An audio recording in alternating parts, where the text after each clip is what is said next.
Hello, my name is Isaac, and this is my literacy narrative. A literacy narrative is basically the story in which someone learns how to read, write, and speak within a public setting and just in general. So, without further ado, mine begins with a newborn baby given to his 15-year-old mother. Looking back, I knew that this is where my trouble started. Growing up, I wasn't the best at reading and comprehending. Having a young mother, she got agitated easily while trying to teach me to read. On top of all this, I was attending a Catholic school. It was very bad and was even worse when we had to go to church on Fridays. That was the first problem. Now that may not seem like it impacted my reading, but with these teachers, they like to separate the boys from the girls and also neglected in helping boys learn to read. The next problem was being held back in kindergarten. Now, since the Catholic school was no help in my education, my mother decided to send me to a public school. I finally learned to read, but again, no thanks to the teacher.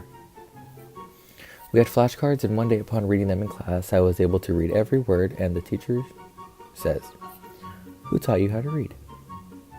Now, this was her first mistake. She asked a kid who was repeating kindergarten to answer a question. Her second problem was asking me, "Who taught me?" In response, I said, "My mommy taught me." I was not wrong seeing as she did not help me and my mom taught me, but she was retaliated and said, "No, I taught you." I again responded and said, "No, my mom did." This was the beginning of a battle between me and reading.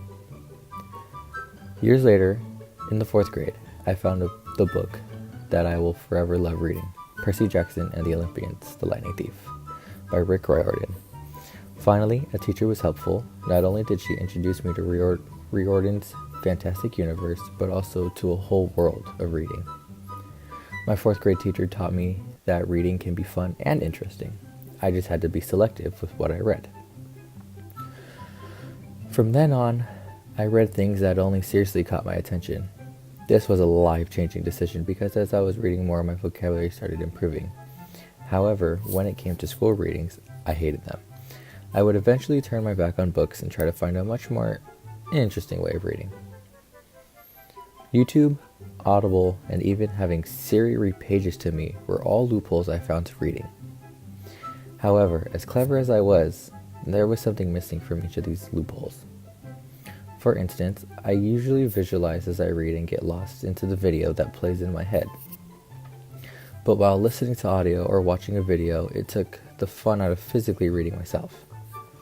I gained this amazing ability to conjure what was on the paper into actual people in my imagination.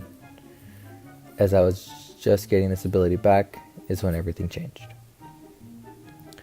Everything changed when the Fire Nation attacked. Yes, that is from Avatar: The Last Airbender. This amazing television show had taught me so much, although I did not realize it till my senior year in high school. Avatar showed me that not only does reading come in books, but in people as well. Some say a picture is worth 1,000 words, but so are facial expressions. Watching Avatar, I was able to see many different facial expressions and learn to read them. With the knowledge I gained from reading facial expressions changed the way I talk to people. Talking to people is easy, at least coming from a busy city like San Francisco, it helps. But there are also a lot of times when the wrong thing is easily said. This new ability I've acquired from reading made awkward situations easier. Nearing the end of my literacy journey, I have concluded that this journey will never end. Sure, I may begin to be in a limbo for many years, rereading the same books that interested me many years ago, or rewatching the same TV shows that changed my perspective of the world. Of course, there will be new books, new TV shows, new people, but it will all be in a constant limbo until one day, the day I decide to have kids. Now, being a gay man, I have two choices: adoption or surrogacy. These may not seem to apply to my literacy narrative. However, once a child is brought into this world, it is up to the guardians to teach their kids to read. Once my child or adopted child learns to read, then they write. After they write, they learn to speak properly, as I did. My journey does not end. It simply resets. There are also a multitude of possibilities for my journey to take as well. With a baby or toddler, I'd teach. was a teen, I would improve, and if one of my kids ends up deaf and we learn sign language, then once again, I am a student. The literacy journey that everyone takes in life is never fulfilled. There will always be twists and turns that can have an effect on the journey. Movies, books, TV shows, and even YouTube or internet videos can have an impact on the journey ahead. One thing to remember is, no matter what age you are, the journey is never fully over. Thank you so much for watching this video and hopefully enjoying my literacy narrative. Thank you.